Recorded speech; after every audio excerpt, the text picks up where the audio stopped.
She never planned to fall for him. Maxine had always been the careful one, the one who triple-checked every decision, who built walls so high that even she forgot what was behind them. Love was a beautiful accident that happened to other people, never to her. But then there was Silver. His name came from the ring he wore on his left hand, a simple silver band his grandmother had given him when he was 12. For protection, he'd say whenever anyone asked. Maxine thought it was ridiculous. She also thought about it constantly. They met at a bookstore on a rainy Tuesday. Maxine was reaching for the last copy of a poetry collection when his hand brushed against hers. She pulled back like she'd touched fire. "Go ahead," she said, her voice sharper than she intended. He smiled, a slow, disarming curve that made her stomach tighten. "We could share it." That was the thing about Silver. He saw boundaries not as walls to respect, but as invitations to knock. She should have said no. She should have walked away.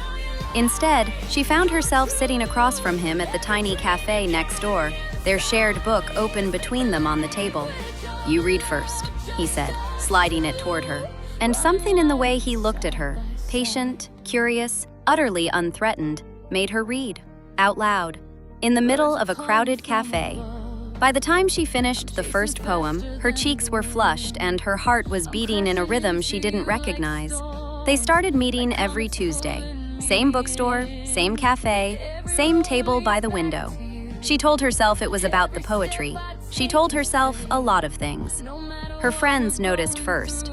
Lena slid into the booth across from her one Friday night, a knowing smirk already in place. "So, Silver." "There's nothing to tell," Maxine said, stirring her drink. "There's everything to tell. You've been glowing for 3 weeks." Lena leaned forward. "You know Maya saw you two at the botanical garden last Sunday. She said you were laughing, like actual laughing, from you." Maxine felt heat rise to her cheeks. "We were looking at the roses."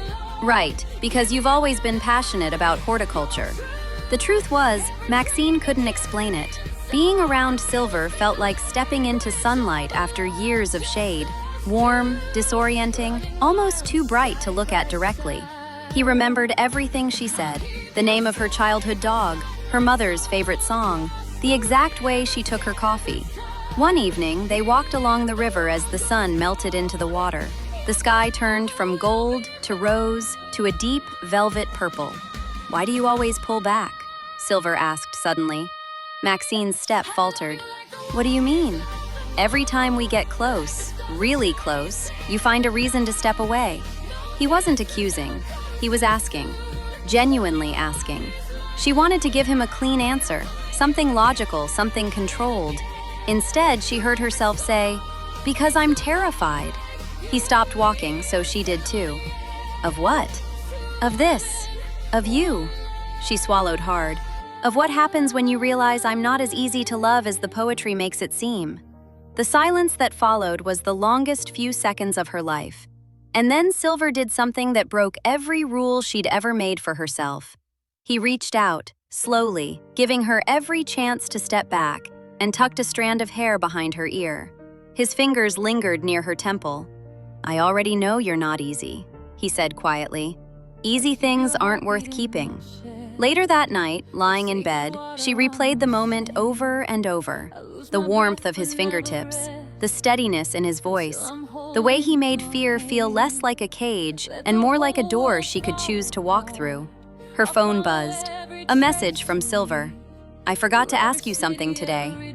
She typed back, "What?" "Tuesday, earlier than usual. I found a new poet I think you'll love." And then a second message.